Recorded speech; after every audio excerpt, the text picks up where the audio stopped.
Okay, people, this is going to be the longest chapter, judging by how Tyrex mentioned it, and he was not kidding. This is going to be a long one. So I may or may not break it into parts. Hopefully it's only two. Anyways, hey everybody, this is Ashley here with another episode of Sonic Brotherhood. Boy, last episode sure was quite battle heavy as well as intense. I mean, how often do you see the heroes ended up nearly nearly losing, like completely? It was a close one. And we are going to be getting a more background as to what this island that Sonic and his brother were born at. So, without further ado, let us begin with Christmas Island. There was a time when Christmas Island was peaceful, like Angel Island. It was a tribe full of hedgehog warriors. You mentioned that like 3 times, buddy. Who would train to fight against the overlanders and show loyalty to each other. The view shows how nice and peaceful Christmas Island used to be before it got destroyed. It all began when our mother was pregnant with us. King Jules walks in to check on Queen Elena. Elena, I'm home. My dear Jules, I have some news for you. Huh? He questions as he walked up to Elena. Is everything all right? What's going on? Everything is all right, Jules. She tells him the news. Elena. They begin holding hands. That's great news!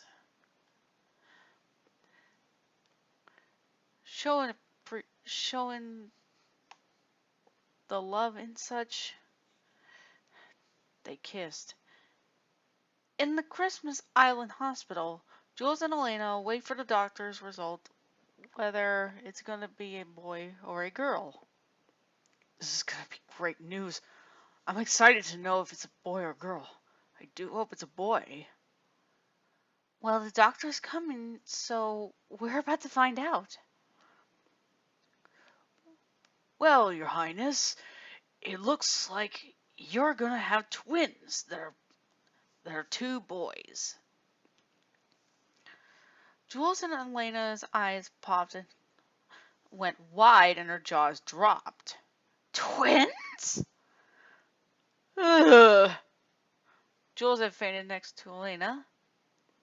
1 month. These are just counting on the months.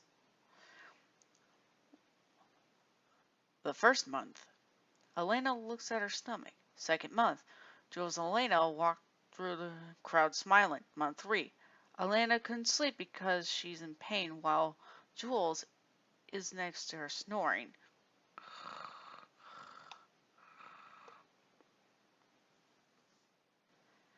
4th month. Elena goes through her closet and tells Jules that she needs to go shopping. Month 5. Jules gives Elena ice cream. Month 6. Elena drops her food. The 7th month. Sir Charles and one of his sons, who is a blue and gray hedgehog, gives Elena a cake during her baby shower. I'm no expert with this stuff. I have been to one before, but how long does it take for someone to actually post one? Could someone give me an answer on that?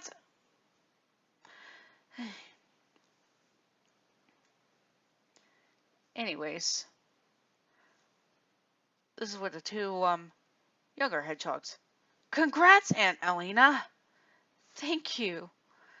I'm glad you were able to make it to the baby shower. My son My other son wants to show you what he's got for your two boys.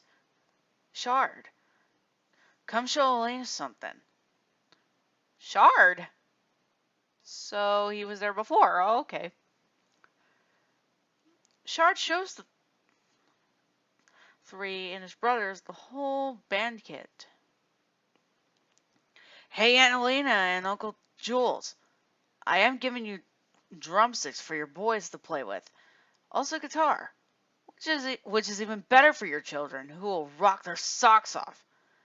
I'm sure Mac wouldn't be able to think about that. Elena smiles while Mac gets mad. I love them both, my nephews. Who knows? I might have a couple of boys who are willing to play, though, someday. Mac runs to his brothers. Shard, watch what you say, Ray, you tin can of tuna. Mac, you can't talk like that during the shower. So this is Mecha Sonic? Because we already know what Shard is. He's a Metal Sonic. So maybe this is him. I don't know. Mech and Shard beat each other up, showing that there was sibling rivalry or so forth. Elena and Jules looked at them, and Chuck just face palms. Boys. Let's slowly back away, dear. The 8th month, Jules and Elena looked at the stars in the sky during the night outside the castle. They're beautiful, just like you. Jules points at the stars. Wow, look at those. The stars looked blue and purple. Huh, I wonder if that's convenient. Those are some unusual stars. They sure are, Elena. That reminds me. I have been thinking about names for our children. Jules wants to name them twin names. Since it's going to be two boys, we will name one Ogoliv and the other one Lair. Lair? Lair? It reminds me of a girl named Lyra. Lyra from MLP? Holy sharks! We know she was human crazy, but this is ridiculous. Just kidding, people. These are the jokes, people. Who was a jerk to me at school? No way. How about we name him Jace? It sounds a lot better and sounds with the same letter as your name. Alright, Jace it is, then. The 9th month, Elena's excited about her children coming in 2 weeks. 2 weeks have passed, and Argus tells Jules that they have a couple of visitors.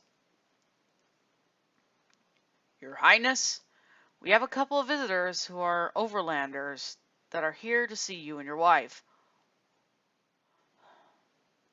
Overlanders? Okay, as a king, I order you to protect. But sire, they've said that they come in peace. They come in peace? Well, all right. Send them in then. An overlander who was tall, had light curly brown hair, a mustache, blue eyes with glasses, and was wearing a business suit, came along with his wife, who was beautiful and had blonde hair. Hello, Hello, Mr. King Jules. Sorry, wrong one. You must be King Jules. That is correct. Who are you two? Allow me to introduce myself. My name is Dr. Julian Ovi Kintober, and this is my wife, Mikatia. Nice to meet you, Your Highness. Wow, that is a good sounding word. That is a good sound right there. Pat myself on the back for good enthusiastics. Jules shakes their hands. Nice to meet you two. Jules smells a strong perfume. Do I smell cologne? Julian pulls out an egg-shaped cologne out of his pocket. Oh boy. Oh, this thing? I know it's shaped like an egg, but this thing was first used by my late grandfather and late cousin years ago, while on the space colony Ark. It's like a good luck charm to me, even for this perfume smell. Everyone here is Elena screaming. Ah! Jules turns around. Oh no, it's happening! And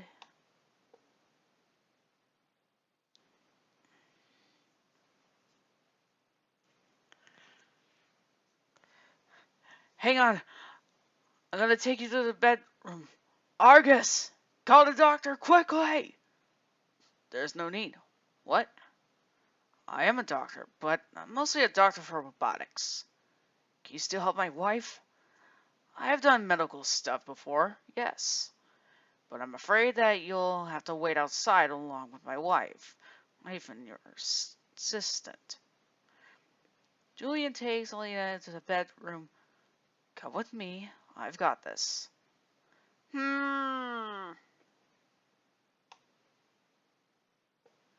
Thank you. I never know that an overlander can help me with pregnancy. Medicia pats on Julius's back while Argus stands next to him. There's that classic line again. Everything will be all right. You'll get to see your kids soon. 5 minutes later, Julian was out of the bedroom. Your Highness, you can come in now. Julius runs into the bedroom. Wow. Would you look at that? Elena was holding 2 bundles. Sonic and Jace. They're beautiful, aren't they, Jules? Jules couldn't help but smile. Like a very relieved smile as he holds his son, Sonic.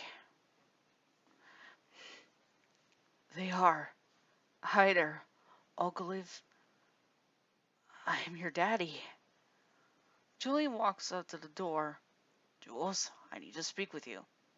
Sure. We'll speak in the hall. In the hall, Jules, Argus, Julian, and his wife, Magda, sit at a table. So, Julian, what would you like to speak about? I was thinking about making the most important project in my life. Is there any laboratory where I can build this machine in? Well, we do have a laboratory.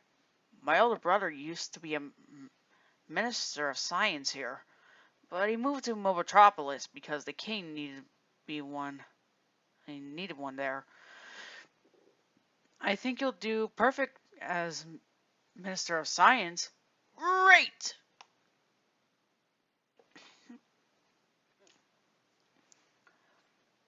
We even have some shelter in the castle if you two need a place to stay. You are very kind, Mobian King. I'm sure my husband would do a well done job with this project. He is a very intelligent man. So, Julian. Yes? What project is it going to be? The machine that I am making is the rock. Retro orbital chaos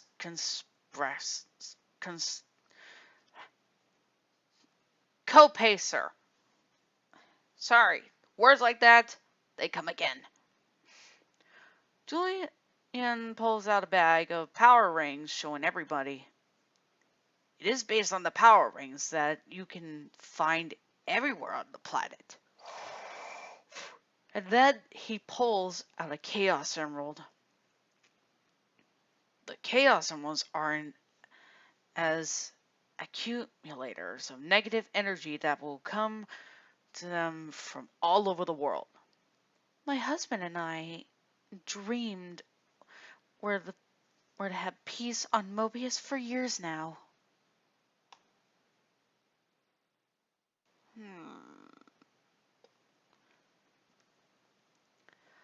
I know for a fact this is Eggman, basically in the past. So, if you people honestly think that I wouldn't notice, don't worry. I don't blame you. I've always wanted to have peace and freedom on this planet as well. But there were many wars throughout centuries. Well, haven't you heard about the legendary object known as the Philosopher's Stone? My wife and I heard about it before, so yes. There once was a beautiful ancient country known as Xerxes. The story began as this Mobian dog met up with this Tanric, also known as the king of Xerxes' advisor. The Tanric told the king about a way to gain eternal life. Every night there were countless murders throughout the country in order to make the stone. On that one night, the Tanric, the dog, and the king were about to do a ritual. This ritual turned out to be a disastrous and destroyed the country all in one night. Only the Tanric and the dog survived. Sounds interesting, but that's not all, huh? There's these artificial creatures known as homunculi. They can be made in some ways. Like what? Oh boy. I'm surprised he's not pretty much batted an eye that what basically was told. Just saying. The first one is called making a being with the stone. The second one is attaching the stone to a person's body. And the final one, which is forbidden in alchemy, the failed resurrection transmutation. Oh, so all three are basically from both the '03 version and Brotherhood. They actually coexist pretty well in this story. So good job to you, Tyrex. These creatures may look normal, but they are the most evil creatures out there. That is why I want to have peace and freedom on this planet. How long is this project going to take? This project is the most complicated one yet.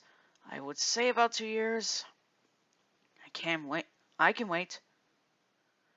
2 years later, the whole royal Maurice family get their picture taken in front of the castle. Wait, Flynn? Is that Ian Flynn? I like to think that it's Ian Flynn as a cameo. Looks amazing as a family portrait for the royal family. Thank you. We actually have met the Dr. Kenatober at his lab today. Photographer Flynn walks and waves at the Maurice family. In the laboratory, Dr. Kenatober, his wife, and the royal Maurice family test Sonic's speed. Sonic runs around the course with nobody seeing him because of his speed. Here I am! Sonic stops standing in front of his family, and Dr. Kinator kneels down to meet with the little hedgehog. You amaze me, Sonic. Julian looks up at Jules and Elena. Your sons are improving day by day. I don't understand how he does it. He then stands up while Elena speaks to him. My son's only 2 years old and still doesn't actually think about it yet. We gave him the nickname Sonic because of how fast he runs. I could be just It could just be his lifelong dream to outrun the wind.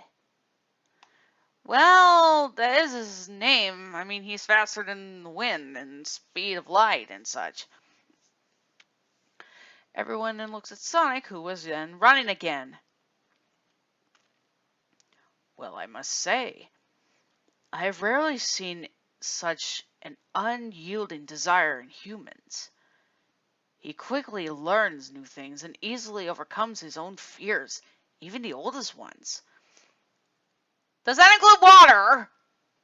If so, then where did that sense go?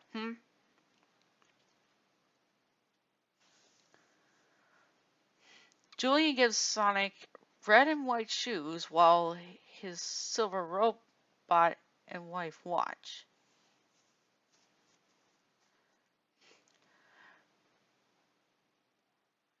Oh, okay. So Jace is still telling the story. Could have informed that he's still narrating. Anyways,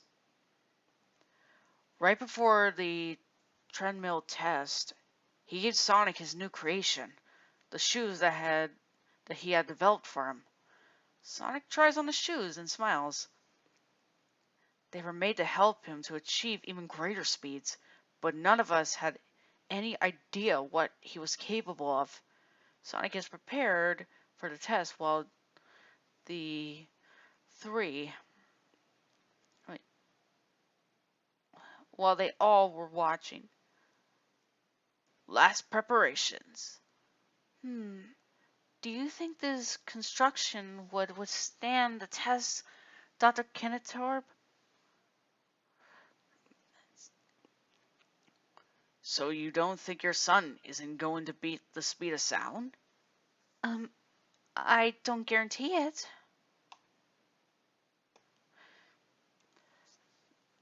Okay, let's start. 3, 2, 1. Sonic runs at the round treadmill. Start! Everyone looks at Sonic running, who was running very fast. Julian looks at the speed numbers going off and looks shocked at what he's seeing. How could this be? Everyone hardly sees Sonic running. Was I wrong? There must be a limit to his speed. Julian runs to stop Sonic during the treadmill test. No, stop! Wait, Sonic! I don't know how long it... Sonic hears Julian and the treadmill while running.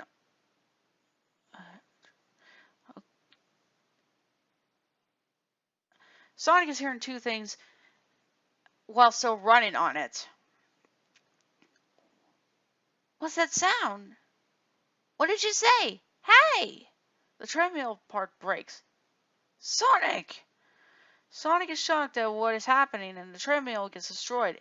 Everybody was just shocked by this.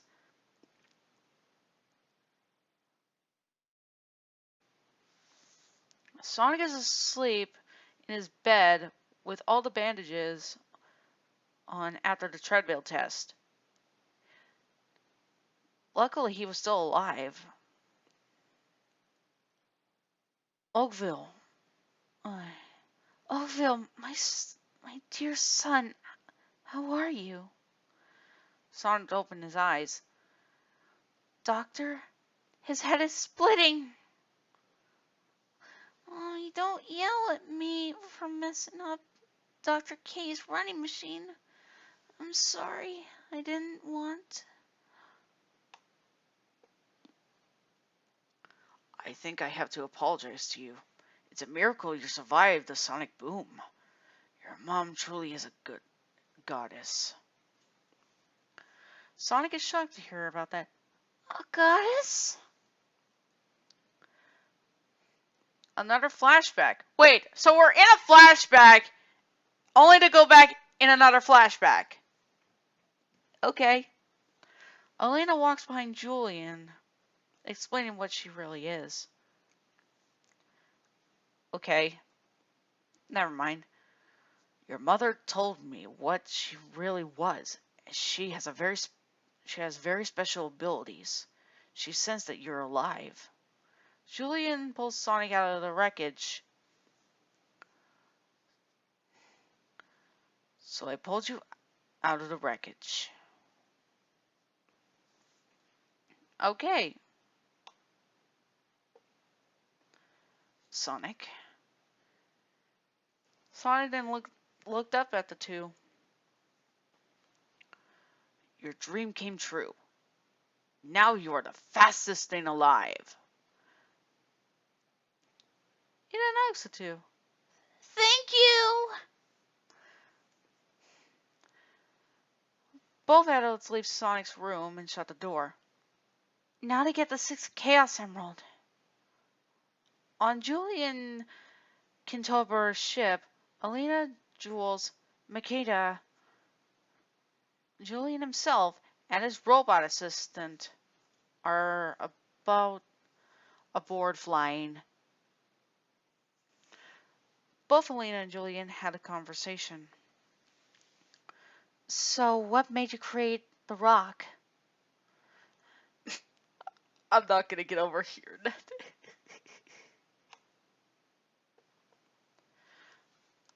I don't think that such an idea could appear without any reason. It's a long story. I experienced my many losses, so I don't want them to happen again to someone else. And you're sure that your plan will work? What if another cause begets evil? Many causes beget evil, but there are those that do not depend on us. My goal is not to suppression of consciousness. The will of each remain free. But the rock, with its invisible intervention, will help people to avoid aggressive thoughts and actions. This way, I can prevent possible tragedies and end the cycle of wars. Elena looks out the window while hearing him continue. Geez, Julian, you sure talk a lot. Then again, he's exposition heavy. What do you expect? Maybe that's why he made the hard bell heavies. Because one clearly wasn't enough. When I researched the emeralds and the philosopher's stone, I came upon ancient legends. It has been written in books that an ancient city, Xerxes, has been destroyed over the night with the process of the king's immortality. All the people of the country, including the king, have been killed. There were only 2 survivors. Another story that there was a city that was buried to make the very first homunculus. The couple many people and use the philosopher's stone just so they can pass the law of equivalency, just to create the very first homunculus. The man eventually left them. Finally, there's this man who had a twin brother. One saw the light in everyone, and one saw the darkness in the hearts of the people who called him. Huh. Kingdom Hearts, anyone? Come, open your heart. Submit! And violently punish them. But it can be done with this force using other ideas. and try to convince it that the darkness can be eradicated by other means. This is the chance to direct this force to the creation. Elena and Jules looked at the city and people walking downtown. But you're in hiding. Does this mean that people don't really want this kind of help? Just because they think it is impossible and that my goals are, are self-serving, I can understand them. People are walking in the city still. So no one will know what you have done for them. Never? Yes. Have you ever heard of the man Nate Morgan? Wait, you know Nate Morgan? Who the heck is that guy? Yes, I was once his finest student he ever had. We worked on a bunch of inventions, but one day, when I was coming up with Project Rock, he told me that I have started working on a project.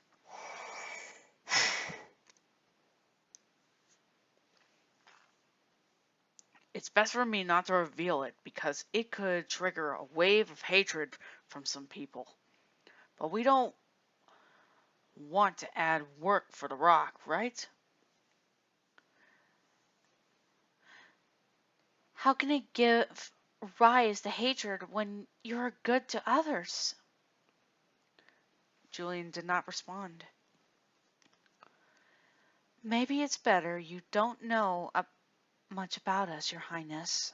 The ship gets closer to the place where the Chaos Emerald is. It seems we are getting closer to that place. Elena gets ready to jump off the ship to get the Chaos Emerald. Do you really want to go down there alone? Yes, I'm fine. Are you sure, honey? Elena smiles and then kissed him. Yes, I'm sure. She then jumps off the ship, using her green aura to fly. Good luck, Your Highness. Elena flies down to the mountain.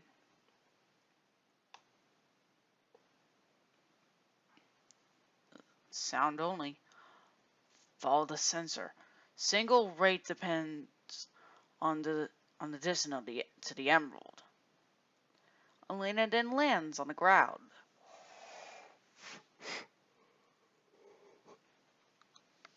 With no problem at all.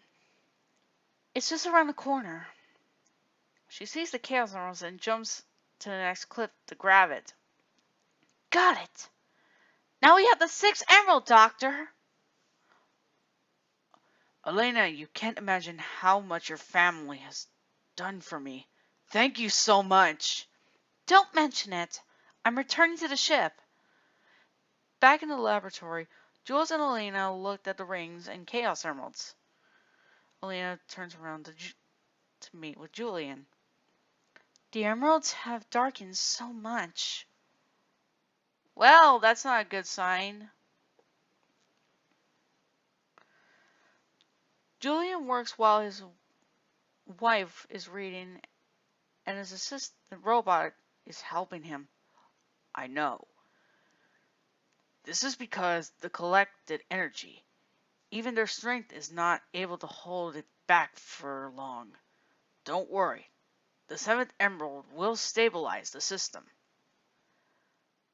But if we're too late, I thought about this scenario. There is a way to easily prevent an accident.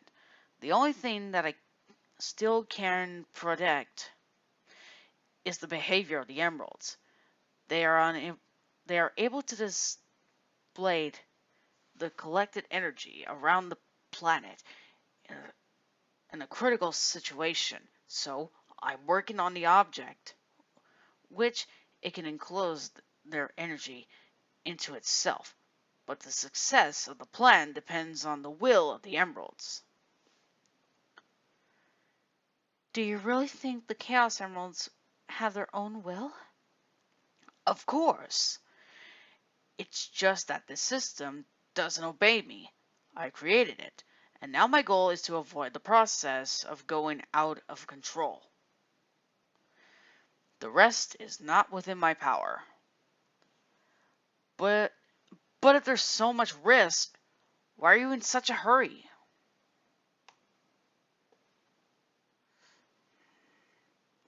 I have no more time left, and this is my last chance. I want to create this for years to come.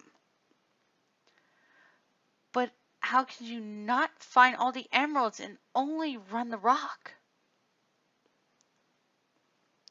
Do you not trust me now? Elena, I will never cause harm to your island. No, I'm not talking about that. Both of you listen to me. I have researched the Chaos Emeralds, rings, and Philosopher's Stone all my life, and was known as the best expert in the area. I have achieved a lot of thanks to my discoveries, and I'll be honest, my research has not always been the good of someone else. But the tragedy has opened my eyes. Since that day, my thoughts are only focused on how to create a system that will clear the world and save it from violence and aggression. A glimpse of Project Shadow and Space Colony. Oh boy. But for a number of reasons, the government assumed that I wanted to carry out a long time dangerous project even my teacher left from me.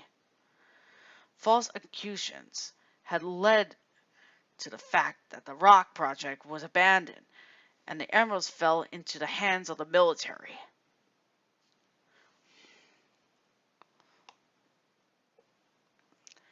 That's what they really wanted. However, the Chaos Emeralds responded to the embodiment of these people by a giant flare, which wiped out a huge city by making a Philosopher's Stone. It disappeared without a trace, along with all the residents. The disaster occurred about 4 centuries ago, which eventually got rebuilt and named Central City in Amestris. Full Metal Alchemist 2003. This is basically that going on here. But the lesson was unheeded. When I heard about the incidents and endless wars, I decided to go to Angel Island to learn about the Chaos Emeralds, more in search for peaceful exploration. I can continue my project. I doubt they were telling me the truth. Most of my people don't trust me. That's the reason I came to stay. It was for the best, my king and queen. As long as the emeralds are still here, they won't fall into the wrong hands and will not cause new damage. Both were silent by this. Very soon, they'll fully absorb all the darkness that creeps into people's hearts. This is the true purpose, and mine too. Please forgive me for what I said to you, Doctor. As well as I. It's okay. Dr. Kennedy, I'll have someone take care of the Chaos Emeralds. If it's really a safe place for them, then we'll be on guard. No doubt about it. Julian smiles. Thank you. The watch on Jules' wrist is beeping. He looks at his watch and sees that it's General Secretariat. Jules picks it up. Okay. Yes, General? Your Majesty, the city is under attack. What's going on? There's a fat grizzly bear that ate a whole building and debris. He's even eating the calories. All right, we're on our way. Alina, we have to go. Well, we have a big emergency going on. Have a good day. You too, my king and queen. In the city, an airship flies down. We are seriously getting some homunculi action already? Huzzah! Arriving at drop point in 45 seconds. Shard, do you copy? In the city, the hedgehog and other Mobian soldiers get ready to fight the grizzly bear. General Sakes and his two assistants are standing in the middle. The grizzly bear taking a big chunk of the wall and appears out of the smoke. I'm still hungry. The bay opens for Shard, now arriving at drop point. Shard drops off the airship bay. The grizzly bear walks. General Sakes and his two assistants look up at Shard in the sky, which he smiles. Sakes makes the command sign. Mac and the soldiers go into battle and take cover from the grizzly bear.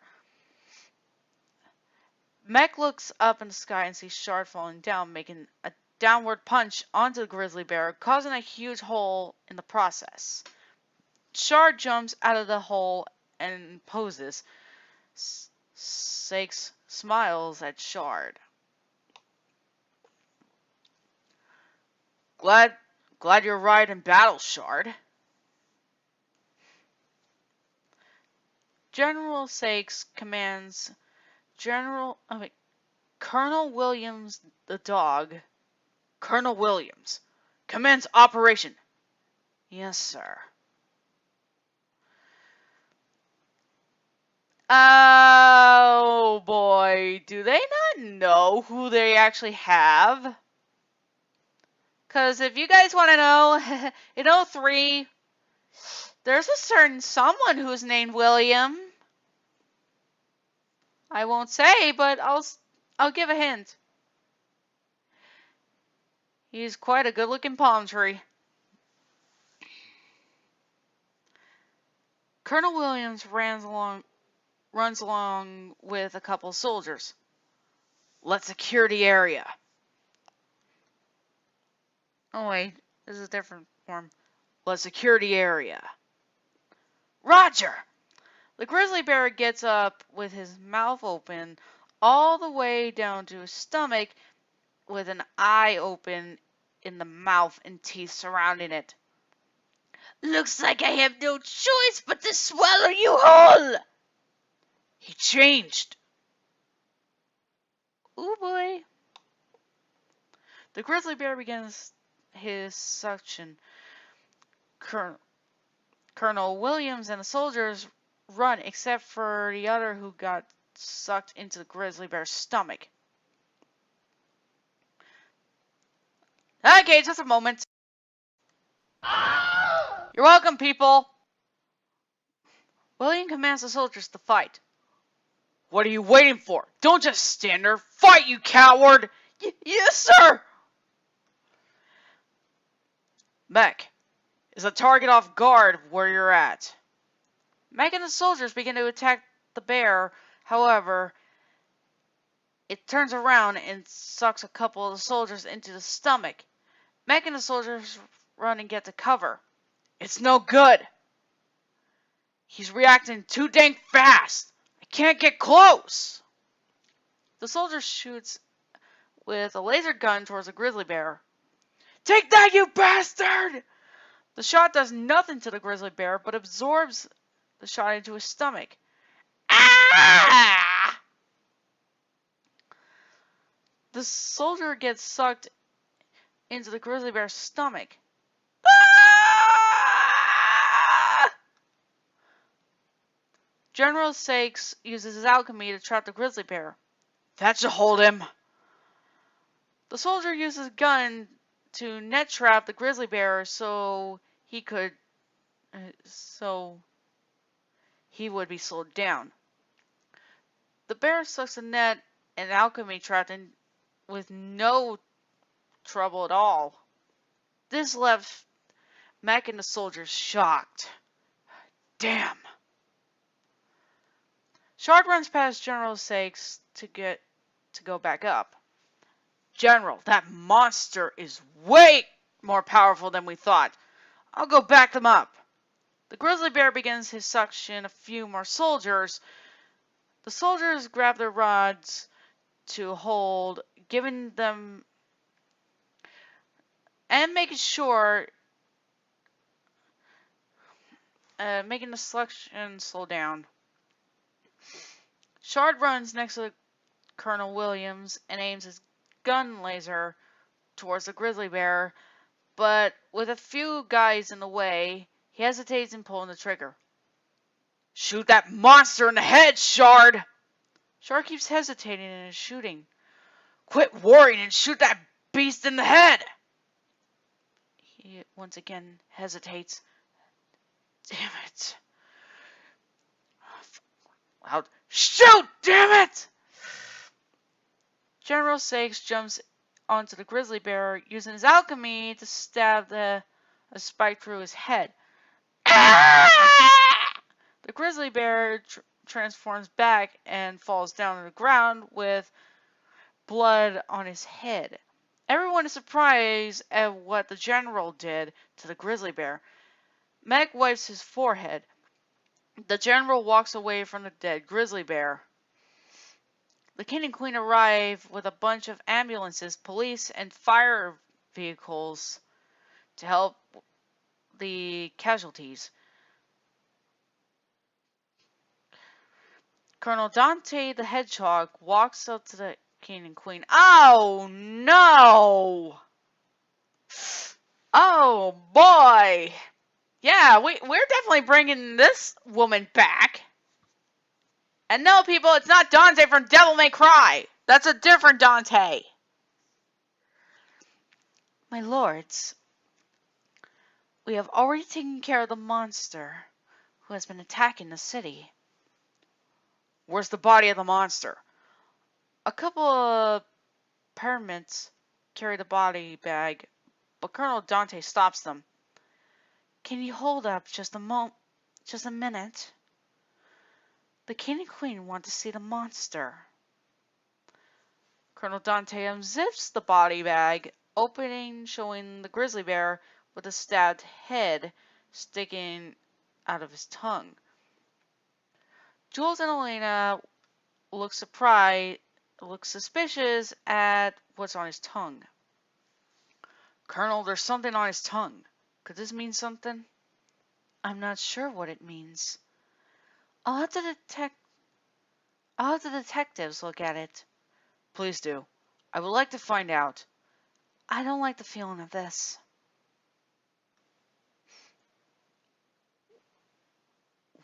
What is it? That creature could mean something. It could relate to something that Dr. Kinetobor was talking about. Hmm? He didn't ask Dante. Colonel Dante? Yes, sire? I have a brilliant doctor who can analyze that creature symbol on his tongue. I'm sure he'll know about it. Is that so? Well, I would like to visit him. Where is he? He's in my older brother's former laboratory. Colonel Dante tells the paramedics to take the body to the laboratory. Please take this one to the lab. I'm sorry. Please take this thing to the lab. The doctor, the king and queen, know about is living there. I'm sorry, what? The king and queen, seeing the paramedics drive away. Shard then walks up to Colonel Williams to speak to him. Shard, why didn't you shoot? Colonel, do you have any idea how many casualties there would have been if the general took him out when he did? General Sake walks up to behind Colonel Williams. Colonel, let me speak to Shard, please. Williams walks away, leaving the general to talk with Shard. Shard. Yes, General Sake, sir. Your aiming capabilities aren't different from my own. You could have easily shot him in the head. You are aware that there was only a small chance that our comrades would have been hit by the shot, correct? Yes, General. Listen well, Shard. There are times when we soldiers cannot afford to hesitate to pull the trigger. We must become in both sword and shield of those who cannot protect themselves. That is our sworn duty. Never forget that. With that said, the general walks away. Then Max stands right next to him. Shard and Max smile. The general walks up to the king and queen. There's been a lot of action going on lately. Yes, sire. Crimes with unknown creatures are steadily increasing. Even this fat grizzly bear has even attacked the city. How are my nephews doing? Mech is very outstanding in Shard. However, as far as his judgment and abilities on the battlefield are concerned, he should transmedius promise. The only thing he tends to do is hesitate and call a device action. Sorry. Deceiving? I don't know. He misses spending time with his uncle and seems to worry a lot. They both have great potential. General, you do not have that problem at all. A long time ago, the planet we live in used to be called Earth. One day, the aliens' biology weapons rained down all over Earth. The alien bioweapon had an intentional side effect. Animals that would the world over all over the world gained sentience. We were called Mobians. We soon discovered we're more human. However, the one who seemed to worry and care so deeply is Shard. He has quite a potential as well as my sons, in which they have dreams. Worrying, caring, and dreams show them potential. They're not a weakness. It might be under normal circumstances, but it could lead to something great inside them. Of course, we don't know yet if that potential will be spring of hope or utter devastation. Well, this will be the end of part one, people. Stay tuned for part two.